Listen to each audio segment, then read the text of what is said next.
experience every moment through our voice. গল্পে খুঁজে পাবে ভালোবাসার স্পর্শ। গালের ওপর সাপাটে একটা চড় পড়তে ফিরে তাকালো প্রচ্ছদ। তার মা তাকে মেরেছে, অনেকগুলো বছর পর তাকে মেরেছে আজ। মা তাকে ভীষণ স্নেহে রাখে, তাই তো প্রচ্ছদ আর পৃথুলার বিয়েটাও নিজের ইচ্ছের বিরুদ্ধে গিয়ে মেনে নিয়েছে, একমাত্র ছেলের জন্য।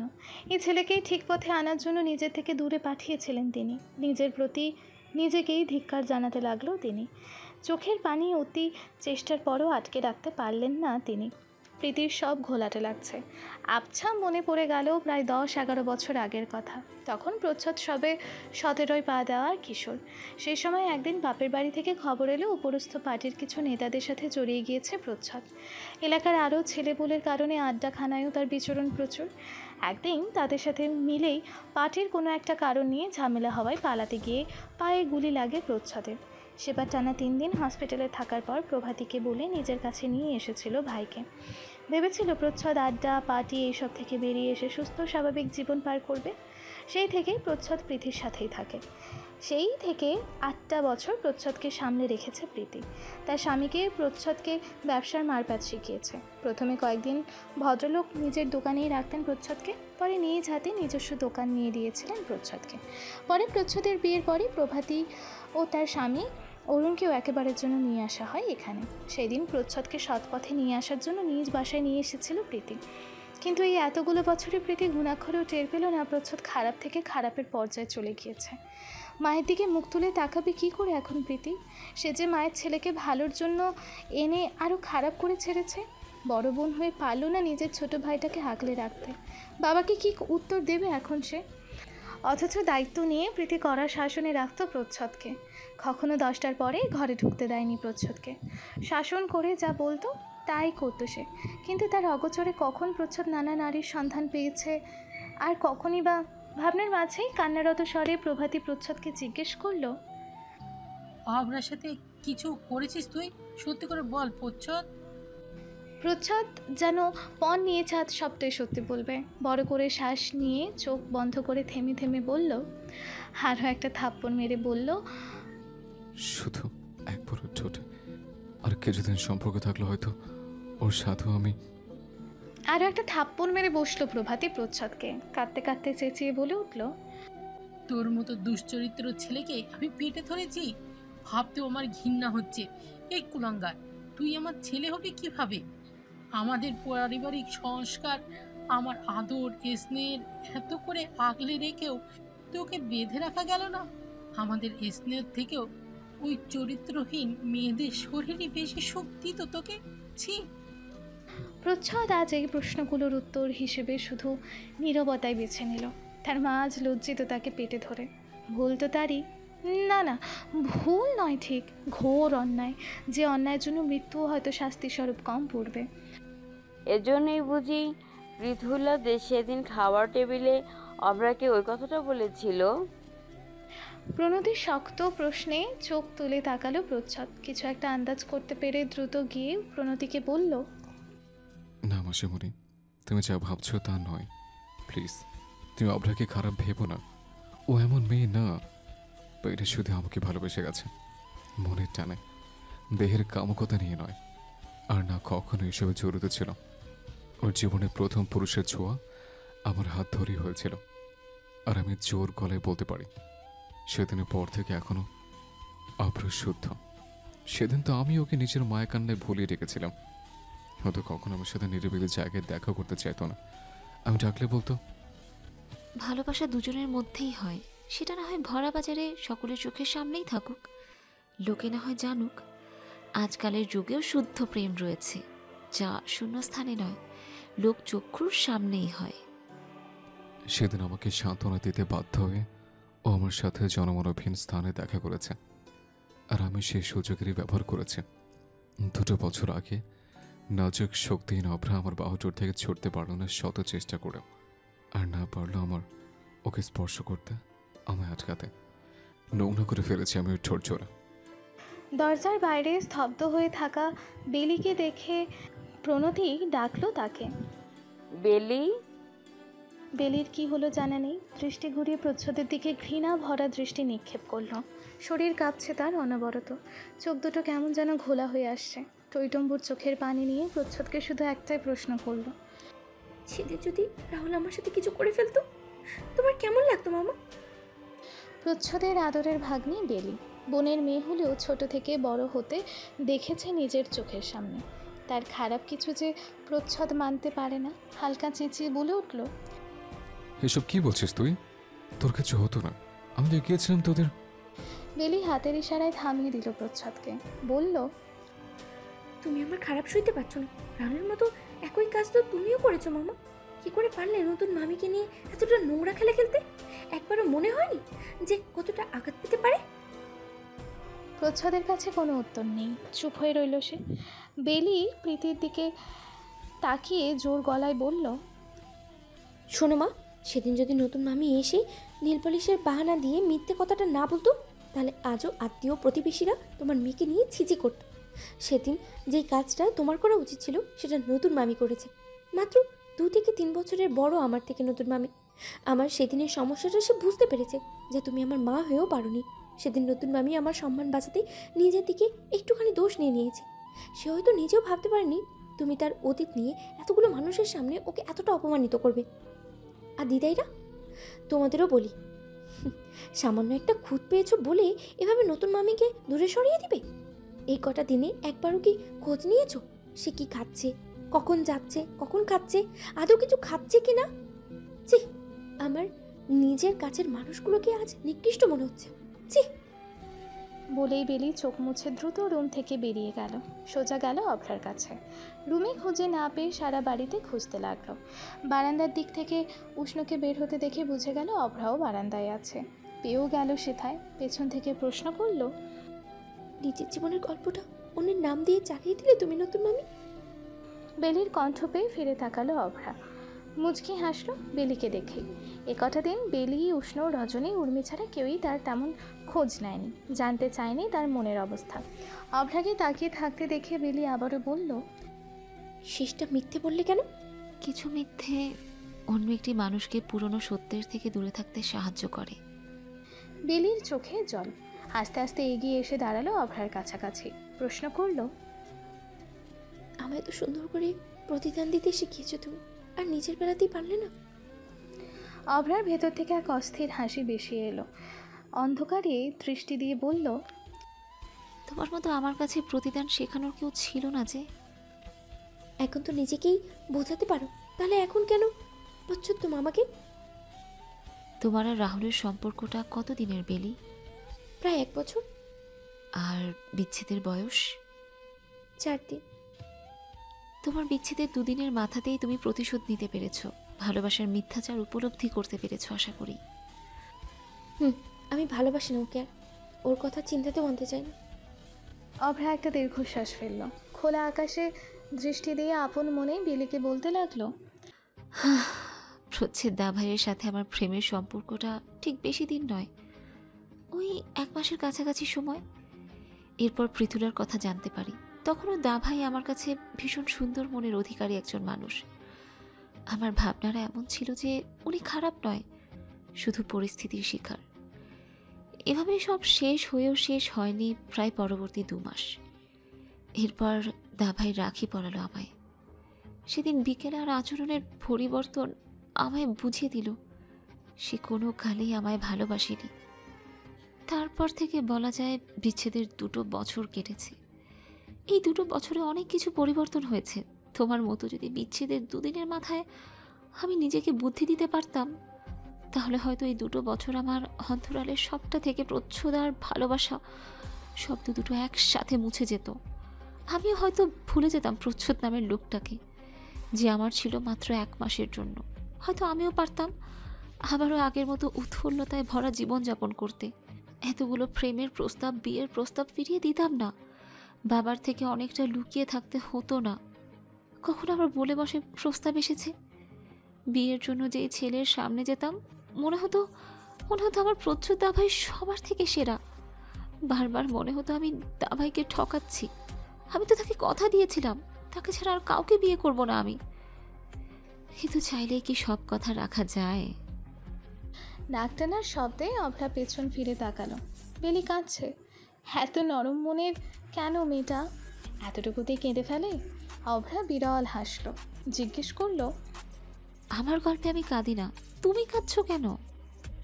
বেলি নিজেকে শান্ত করলো কিছুটা, দীর্ঘশ্বাস ফেলে বলল, আমি ভাবছি আমার মামা কত বোকা, নিজের ভালোটাই হারিয়ে ফেললো। এমন কিছুই না, মানুষ তার নিজের পছন্দ খুঁজে নিতেই পারে। আমার রূপ লাবণ্য, শারীরিক গঠন প্রচ্ছদ দাভাইকে আকৃষ্ট করতে পারেনি। ওনার আর কি দোষ বলো? পুরুষ মানুষের এইটুকু আশা তো থাকতেই পারে, তাই না? সারাদিনের ব্যস্ততার পর রাতে তার সঙ্গিনী রূপে মোহিত হয়ে সব ক্লান্তি মুছে দিতে তো তারা চাইবেই।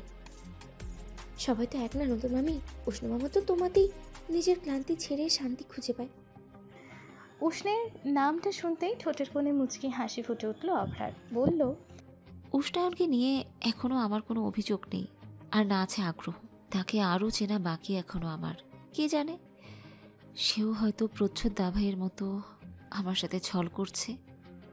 না মামি, উষ্ণ মামা এমন না। নিজের কানে তার সত্যটা তার মুখ থেকে না শুনলে আজ প্রচ্ছদ দাভাইও তোমার চোখে ভালো থাকতো। ছোটবেলা থেকে তো নিজেদের মাঝেই দেখেছো তাকে, কখনো চিনতে পেরেছো তাকে? বেলি উত্তর দিতে পারল না। অভ্রা হেসে বলল, মানুষ চেনাও তো সহজ না, বুঝেছো বেলি? বড় হও, কত রকমের মানুষ এই দুনিয়ায় আছে দেখতে পারবে। কান্না করো না কেন তুমি? এখন কি চাও তুমি? মামা যে আবার তোমাকে চাইছে, তুমি কি করবে? চিন্তা হচ্ছে না? অভ্রা বেলির দিকে তাকিয়ে সুন্দর হাসল।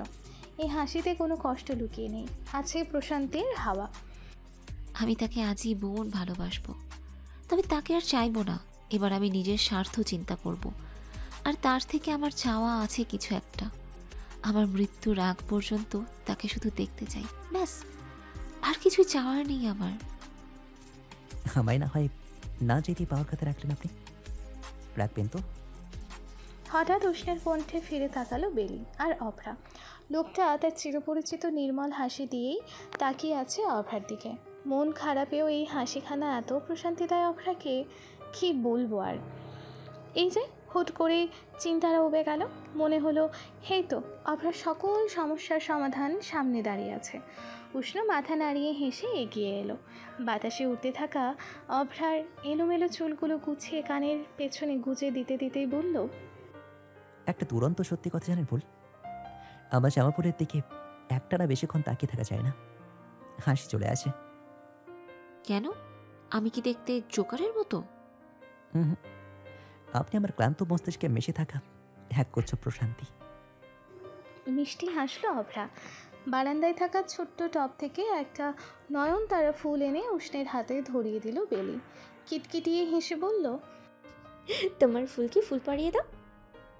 বেলির দিকে তাকিয়ে হেসে ফুলটা নিয়ে অভ্রার কানের পিঠে গুজে দিল উষ্ণ। চোখ বুঝে লাজুক হাসলো অভ্রা, আর বরাবরের মতো অভ্রার স্বল্প হাসিতেই ফাঁসলো উষ্ণ। বেলি হেলে পড়ার মতো করে উষ্ণের বাহুতে মাথা ঠেকালো। অভ্রার দিকে তাকিয়ে উষ্ণকে প্রশ্ন করলো, এত মিষ্টি একটা ফুল তুমি কোথায় পেলে মামা? উষ্ণ ঠোঁট উল্টে আবারও ভাবার চেষ্টা করে বলল, রাস্তার ধারে আগাছায় অযত্নে বেড়ে ওঠা ফুল এমনই মিষ্টি হয়, তাই না জামাপুর? উত্তর দিল না অভ্রা।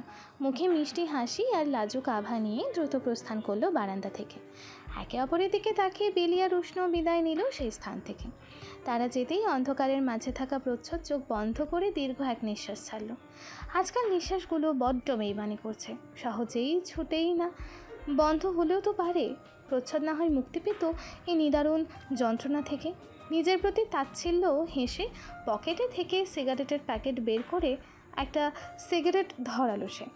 পকেট থেকে ফোনটা বের করে গ্যালারির ওপর থেকে নিচ পর্যন্ত চেক করলো সে। নেই, কোথাও নেই অভ্রার একখানা ছবি। ব্যর্থ হয়ে ফেসবুকে সার্চ দিল অভ্রাইনী মজুমদার লিখে। সাথে সাথে এই লিস্টের প্রথমেই ভেসে উঠল অভ্রার একখানা ছবি, শাড়ি পরা। কিছুদিন আগের ছবি। এই যে অভ্রা যখন উপজাতি মেয়েগুলোর সাথে তালে তাল মিলিয়ে নাচছিল, তখন এই ছবি তোলা হয়েছে। আচ্ছা, কে তুললো এই ছবি? উষ্ণ? আর ভাবলো না, কাঁপা কাঁপা হাতে ক্লিক করলো অভ্রার আইডিতে। প্রোফাইলে জলজল করছে গট এঙ্গেজড উইথ উষ্ণায়ন সেন সিংহ। নীরবে কিছুক্ষণ অভ্রার ছবিটির দিকে তাকিয়ে থেকে মেসেজ অপশনে গেল প্রচ্ছদ। ইস, 2 বছর পুরনো কথাগুলো আজও রয়ে গেছে ভার্চুয়াল জগতে, শুধু রইল না প্রচ্ছদের মনে। বেশ কিছুক্ষণ স্ক্রল করে উপরে নিজের করা এটা SMS চোখে পড়ল। আমি যদি কখনো চলে যাই তোমায় ছেড়ে? অভ্রার উত্তর, আপনাকে ছাড়া আজকাল আমার দুনিয়া থেমে থাকে। আপনি চলে গেলে তো আমিও থাকতে পারবো না আর। সেই কথার উত্তরে প্রচ্ছদ অভ্রাকে পাঠালো এক সুমধুর ভয়েস। অভ্রা, কি গো তুমি? হ্যাঁ পাগলি, এতটা ভালোবাসো আমায়? কি করে পারো তুমি এতটা ভালোবাসতে? শোনো, আমি সারা জীবন তোমার পাশে থাকবো, তোমাকে আগলে রাখবো নিজের করে। কখনো তুমি কষ্ট পেতে দেবো না আমি, আর কখনো নিজের চলে যাওয়ার কথা বলবে না। বোকা মেয়ে। সেদিন অভিনয়ের ছলে কত সুন্দর করে কথাটা বলেছিল প্রচ্ছদ, কিন্তু আজ নিজের করা প্রশ্নটা সত্যি ভাবাচ্ছে প্রচ্ছদকে। অভ্রা এত গভীরভাবে কিভাবে ভালোবাসতে পারলো প্রচ্ছদকে? হাতে আগুনের ছাকা লাগতেই তাকালো প্রচ্ছদ, হাসলো আনমনে, সিগারেটের দিকে তাকালো এই পাশ ওই পাশ ঘুরিয়ে, ক্লান্ত স্বরে আপন মনেই বলে উঠল, তোমার ছেড়ে দেওয়ার ব্যাপারটা আমার সিগারেট ছেড়ে দেওয়ার মতোই হবে, করেও হচ্ছে না। চৈত্র সংক্রান্তির দিনে অঙ্গকে আনার কথা থাকলেও আনা হয়নি এই বাড়িতে। মূলত সে নিজেই আসেনি। পহেলা বৈশাখ দিনটি বাঙালির কাছে নতুন আবেগার সূচনাই বলা যায়। পুরাতন পরিবর্তন করে নতুন হয়, নতুন হয় বস্ত্র, নতুন হয় মনের সকল চিন্তা ভাবনা। কেউ কেউ আবার দুঃখ ভুলে নতুন করে বাঁচার অনুপ্রেরণা পায়, কেউ বা আবারও পুরাতন মনের সাথে নতুন কিছু যুক্ত করে সম্পর্ককে আরও মজবুত ও 90 দশকীয় করে তোলে। এই দিনে পিঠাপুলির আমেজ তো বাংলার ঘরে ঘরেই থাকে, তেমনি বিদ্যালয়গুলোতেও উদযাপন করা হয় কিছু সাংস্কৃতিক অনুষ্ঠান। স্কুলের অনুষ্ঠানের কারণেই অঙ্গ আসতে চায়নি, অভ্রাও তেমন জোর করেনি। আর স্কুল জীবনে বন্ধুদের সাথে কাটানো স্মৃতিগুলো মধুর হয়, তা জানে অভ্রা। অনেকেই স্কুলের দিবসগুলোর দিনে চায় ঘরে কাটাতে, কিন্তু অভ্রার বরাবরই অনুষ্ঠান প্রিয় ছিল। ভোরবেলা উঠে 21শে ফেব্রুয়ারির দিনে শহীদ মিনারে ফুল দেয়া, খালি পায়ে র্যালি থেকে শুরু করে স্কুলের বার্ষিক ক্রীড়া প্রতিযোগিতার অনুষ্ঠানগুলো বাদ দিত না অভ্রা। তেমনি হয়েছে অঙ্গ, ভীষণ ভালো লাগে তার এগুলো। তেমনি আজও পহেলা বৈশাখের অনুষ্ঠান উপলক্ষে লাল পাড়ে সাদা শাড়ি পরে স্কুলের অনুষ্ঠানে গিয়েছে অঙ্গ। নাচটা টুকটাক জানা থাকার কারণে সব অনুষ্ঠানেই নাচ করে অঙ্গ। আজও তাই হলো। অনুষ্ঠান শেষে বন্ধুদের সাথে আড্ডা দিতে দিতে স্কুল গেটের বাইরে আসতেই চোখে পড়ল রাস্তার পাশে দাঁড়িয়ে থাকা মাইক্রোবাসটির দিকে। ড্রাইভিং সিটের জানালা দিয়ে অভ্রাকে দেখতেই ছুটে গেল অঙ্গ। জানালা দিয়ে হাত বাড়িয়ে অভ্রার 2 গাল চেপে ধরে লাফাতে লাফাতে বলল, শুভ নববর্ষ দিদি, কেমন আছিস তুই? তুই আসবি আমাকে জানাবি না?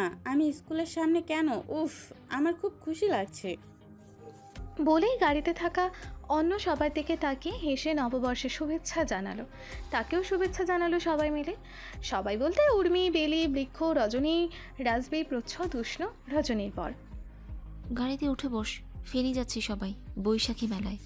বাড়ি থেকে তোর জামা কাপড় নিয়ে এসেছি, কদিন ওখানেই থাকবি। উর্মি দিদির বিয়ে তো আর মাত্র 3 দিন। অঙ্গ সবটা বুঝেই মাথা নাড়িয়ে সম্মতি দিল। পেছনে গিয়ে উর্মির পাশে উঠে বসলো। অভ্রা গাড়ি স্টার্ট দিতে নিয়েও দিল না। হঠাৎ করেই গাড়ি থেকে নেমে দ্রুত দৌড়ে গেল 2জন লোকের কাছে। উষ্ণ সিট বেল্ট খুলে নামতে নামতে নিজেই বলল, ফুল আবার কোথায় জুটলো?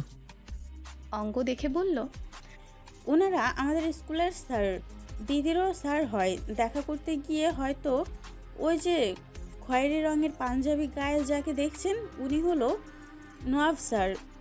বলতে গেলে দিদির আইডল টিচার উনি। ওনার থেকে ইন্সপায়ার্ড হয়ে দিদি কত সমস্যার সমাধান করতে পেরেছে। কথার ছলে বলা 2 বছর আগের অভ্রার একটা কথা মনে পড়তেই প্রচ্ছদ অঙ্গকে জিজ্ঞেস করলো। আর পাশের জন? অঙ্গ বোঝানোর ভঙ্গিতে বলতে লাগলো, উনি তো হলো রিদান স্যার। এমনিতে লুকিয়ে স্কুলের মেয়েরা তাকে ক্রাশ স্যার ডাকে। আমাদের স্কুলের সবচাইতে গুড লুকিং স্যার হচ্ছে উনি, এক কথায় গল্পের নায়ক। প্রচ্ছদের যা বোঝার বুঝে নিল। তাকে দেখলো রিদান নামের লোকটির দিকে। ভাবভঙ্গি দেখে বোঝাই যাচ্ছে না অভ্রা লোকটার সাথে বেশি কথা বলছে, আর না লোকটা অভ্রার সাথে চোখে চোখ মেলাতে পারছে। প্রচ্ছদ ঠোঁটটা একটু বাঁকিয়ে তাচ্ছিল্য হেসে আপন মনেই বলল, আরও একটা হেরে যাওয়া প্রাণের সন্ধান মিলল তবে আজ।